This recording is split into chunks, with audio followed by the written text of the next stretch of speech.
Yo, what's up? Good day sa inyong lahat mga idol. So for today's video, mabilis ang unboxing at ipapakita ko lang sa inyo ang kagandahan at quality at pag-uusapan natin ng pricing ng FTR helmets. So, meron tayo dito ngayong XR2 Pro na color black red at ang size naman niya is large. So, pang personal use natin to ngayon mga idol, kaya i-unbox na natin, wag na natin patagalin dahil excited na ako. Let's go! Let's go!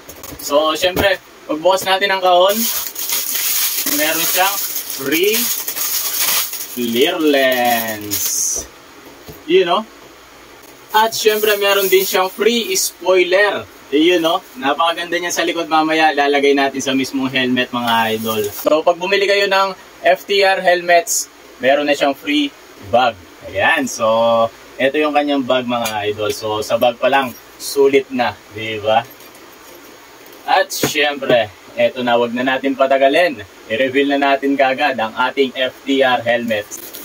You know, napakaangas mga idol. Oh, so pag binili nyo nga pala siya is naka-tinted lens na siya, pero meron siyang free clear visor. At syempre, dual visor din to. You know, at syempre, quick release na rin siya mga idol. So ito naman kanyang air vent sa taas. You know, oh, di ba? Napakadali lang. Syempre, meron din sa harapan. Kung meron sa taas, meron din sa harapan. At syempre, meron din siyang exhaust. Ayan. So, para naman makumpleto, ilagay na natin ang kanyang spoiler. Let's go! Paano ba ilagay ang spoiler?